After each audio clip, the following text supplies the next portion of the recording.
வணக்கம் ஃப்ரெண்ட்ஸ், இந்த வீடியோவில் இன்டெல் ப்ராசஸர்ஸ்ட Core i சீரிஸை பற்றி பார்க்க போகிறோம். மறக்காமல் நம்ம சேனலுக்கு சப்ஸ்கிரைப் பண்ணிடுங்க. வாங்க வீடியோக்குள்ளே போகலாம்.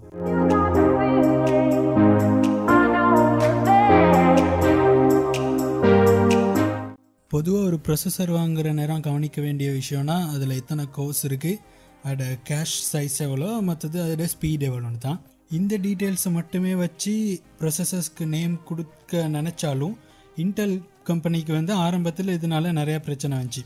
உதாரணத்துக்கு Pentium 4 ப்ராசஸர், அதாவது Pentium 3க்கு அடுத்து வந்தது தான் Pentium 4. ஆனாலும் இந்த Pentium 4 ப்ராசஸரை விட வந்து க்ளோக் பண்ண Pentium 3 ப்ராசஸர் வந்து பவர் கூட இருந்துச்சு. அதாவது சப்போஸ் Pentium 3 வந்து 1 GHz ஆகும், Pentium 4 வந்து 2 GHz ஸ்பீட் உள்ளதாக இருந்தால் கூட ஓவரால் பர்ஃபார்மன்ஸ் வந்து Pentium 3க்கு தான் அதிகமாக இருந்துச்சு. இந்த மாதிரி பிரச்சனைகளை தவிர்க்கவும் கன்சியூமர்ஸ்க்கு வந்து ஈஸியாக இந்த ப்ராசஸர்ஸை பற்றி தெரிஞ்சுக்கிறக்கூடிய மாதிரி இருக்கிறதுக்காக தான் இன்டெல் வந்து இந்த Pentium சீரீஸை ஃபுல்லாக கைவிட்டுட்டு கோர்ன்ற புதுசாக ஒரு சீரீஸை இன்ட்ரடியூஸ் பண்ணுறாங்க. இதில் ஸ்டார்டிங்கில் வந்து வேறு மாடியூல்ஸ் வந்துச்சு, Core 2 Duo இந்த மாதிரி.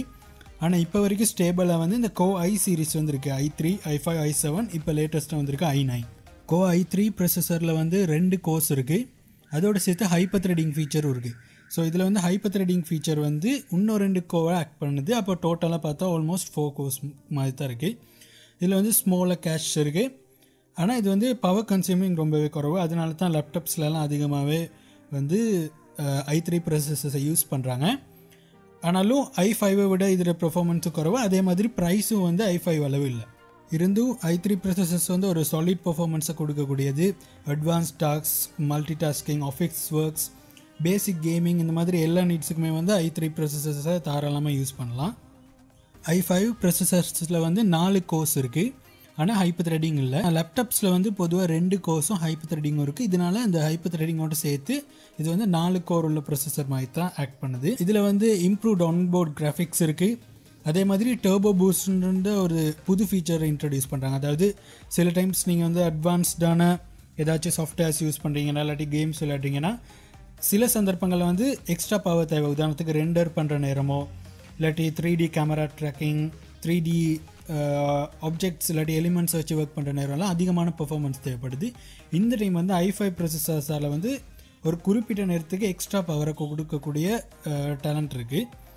i5 ப்ராசஸர்ஸ் வந்து அதிகமாக கேமிங்காகவும் அட்வான்ஸ் டாஸ்க்காகவும் யூஸ் பண்ணுறாங்க. இது வந்து i3 விட இது வந்து நல்லாவே ஃபாஸ்ட்டான ஒரு ப்ராசஸர். அடுத்ததை வந்து Core i7 ப்ராசஸர்ஸ்க்கு வரோம். இங்கே வந்து கொஞ்சம் எல்லா விஷயமே வந்து காம்ப்ளிகேட் ஆகுது. ஏன்னா i5ல் வந்து உதாரணத்துக்கு இன்டெல் வந்து கொடுக்க வேண்டிய எல்லா ஃபீச்சர்ஸையுமே கொடுத்துருந்தாங்க. ஆனாலும் அதுக்கு அடுத்த வர ப்ராசஸர் வந்து கட்டாயம் அதை விட பவர்ஃபுல்லாக இருக்கணும். அதனால இவங்க வந்து நிறையா மாடல்ஸை வந்து i7ல் இன்ட்ரடியூஸ் பண்ணுறாங்க. பார்த்தா 2 கோர்ஸ்லேருந்து 8 கோர் வரைக்கும் உள்ள ப்ராசஸர்ஸ் வந்து இதில் இருக்குது.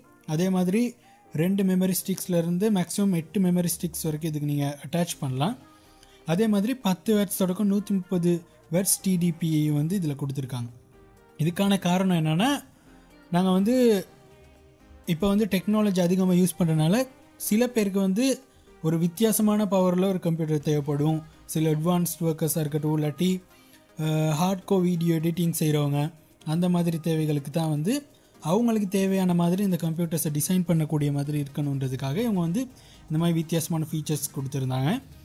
ஸோ இதில் வந்து மெயினாக வீடியோ எடிட்டிங், மல்டி டாஸ்கிங், அதாவது அவங்கள நிறையா வேலை வந்து ஒரே நேரத்தில் செய்யணுன்னா கண்டிப்பாக வந்து i7 வந்து அதுக்கு சூட்டபிளான டிவைஸாக இருக்கும். அதே மாதிரி இதில் வந்து எக்ஸ்ட்ரா கேஷ் மெமரி இருக்குது, ஃபாஸ்ட் டர்போ பூஸ்ட், i5ல் இருந்த அதே டர்போ பூஸ்ட் வந்து இதில் கொஞ்சம் என்ஹான்ஸ் பண்ணியிருந்தாங்க. அதே மாதிரி அதை விட பெட்டர் ஆன்போர்ட் கிராஃபிக்ஸும் வந்து இதில் இருக்குது. இந்த அவ்வளோ ப்ராசஸர்ஸையுமே பீட் பண்ணுற மாதிரி i9 ரிலீஸ் பண்ணுறாங்க. இதில் வந்து 8 to 16 கோர்ஸ் இருக்குது. அதே மாதிரி இதில் மற்ற ப்ராசஸர்ஸில் இருந்த அவ்வளோ பெர்ஃபார்மன்ஸுமே இருக்குது, அதை விட கொஞ்சம் என்ஹான்ஸ் ஆகியும் இருக்குது.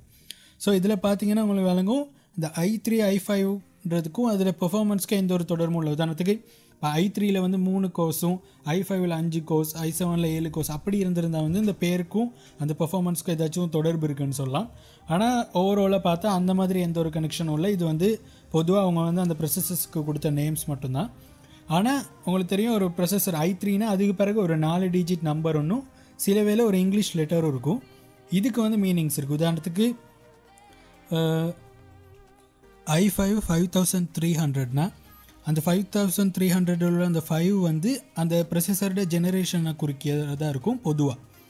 அப்போ சப்போஸ் 8700னா அந்த 8 வந்து 8th ஜென்ரேஷன் ப்ரொசஸரை குறிக்கிறதா இருக்கும். அதே மாதிரி லாஸ்ட்டாக வந்து இங்கிலீஷ் லெட்டர்ஸ் இருக்கும். உதாரணத்துக்கு i74790K. இப்போ இந்த கே இல்லாட்டி எந்த ஒரு இங்கிலீஷ் லெட்டருமே இல்லாட்டி அது வந்து ஒரு நார்மலான ப்ரொசஸரை குறிக்குது. அது வந்து ஓவர் க்ளாக் பண்ணவும் முடியாது. அதே அந்த எண்டிங்கில் வந்து கேன்ற லெட்டர் இருந்துச்சுன்னா அது வந்து ஓவர் க்ளாக் பண்ண முடியும். அநேகமாக வந்து கேமர்ஸ்க்கு தான் வந்து இது வந்து இம்பார்ட்டண்ட்டாக இருக்கும். ஏன்னா ஓவர் க்ளாக் பண்ணி வந்து அதிகமான பர்ஃபார்மன்ஸ் வந்து ப்ரொசஸர்லேருந்து எடுக்கலாம். அதே மாதிரி அந்த நம்பருக்கு எண்டிங்கில் வந்து யூ இருந்துச்சுன்னா அது வந்து லாங் பேட்ரி லைஃப், அதாவது அதிகமாக வந்து ஆஃபீஸ் ஒர்க்ஸ்க்கு யூஸ் பண்ணுற மாதிரி அதிகமான பேட்ரி லைஃப் உடையதாக இருக்கும். ஆனால் பர்ஃபார்மன்ஸ் வந்து கம்மியாக இருக்கும், கோர்ஸும் வந்து குறவாக இருக்கும். அதே ஹெச்கியூ இல்லாட்டி எம்கியூன்னு இருந்துச்சுன்னா அதுதான் உள்ளதுலையே அந்த மாடல் இல்லாட்டி அந்த ஜெனரேஷனில் உள்ள ப்ரொசஸர்ஸ்லேயே வந்து பெஸ்ட் பர்ஃபார்மன்ஸ் உள்ளதாக இருக்கும். பொதுவாக i7க்கு வந்து 4 கோராக இருக்கும். i5லையும் இது வந்து இருக்குது, ஆனால் அதில் வந்து பேட்ரி லைஃப் வந்து ரொம்ப குறவாக இருக்கும். அதனால் அதிகமாக வந்து யூஸ் பண்ணுறதும் இல்லை.